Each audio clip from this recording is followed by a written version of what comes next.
ஸ்பீடாக வர்றாங்க. அவங்க ஒரு டாக்டர். சரின்னு ஸ்பீடாக வந்துட்டு இருக்க சமயத்தில் டக்குன்னு பார்த்தா எல்லாம் ஒரே கூட்டமாக இருக்குது, வண்டி போக மாட்டேங்குது. கீழே இறங்கி பார்த்தா ஒரு பெரியவர் அப்படியே படுத்து கிடக்கிறாரு, அடிபட்டுருக்குது, ரத்தமாக போயிட்டுருக்கு.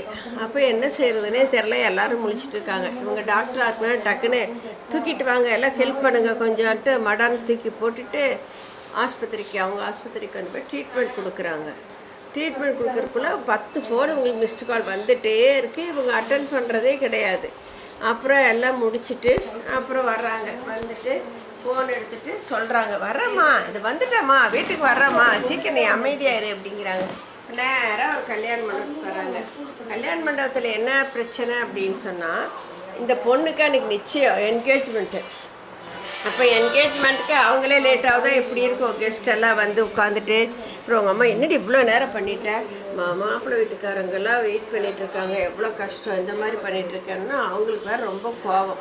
ஏம்மா இப்படி பண்ணிட்ட அப்படின்னு கேட்குறாங்க.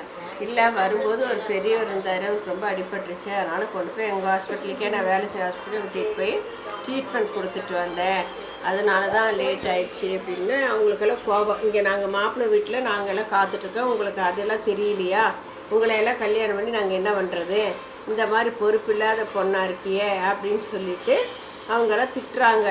அப்புறம் திட்டிட்டு இந்த பொண்ணே வேண்டான்றாங்க. அவளும் பரவாயில்ல, நீங்கள் வேண்டாட்ட போங்க, அதுக்காக நான் செய்ய முடிஞ்சதை செஞ்சுட்டு தான் வருவேன், ஹெல்ப் அடுத்தவங்களுக்கு அப்படின்னு சொல்லி சொல்கிறான்.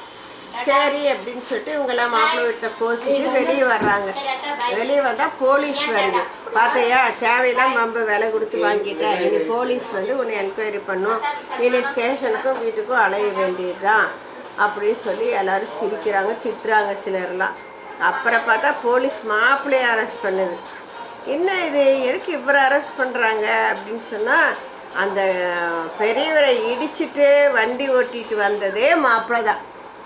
அரெஸ்ட் ஸ்பீடில் என்ன பண்ணியிருக்காரு, காரில் இடித்து போட்டு வந்திருக்காரு. அப்போ போலீஸ் சொல்லுவான், இந்த நம்பர் தான் இந்த கார் இடிச்சதுன்னு ஒருத்தர் நம்பர் நோட் பண்ணி வச்சு சொன்னார்.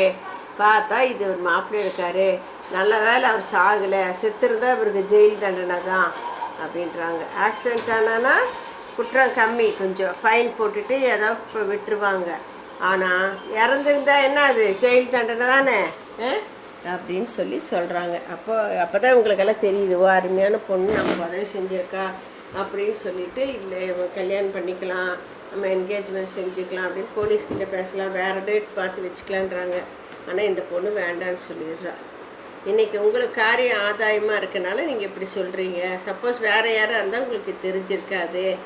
அப்புறம் நான் உங்களை கல்யாணம் பண்ணி என்ன பண்ணுறது, எனக்கு அவ்வளோதான் கதை. நல்லா இருக்கா?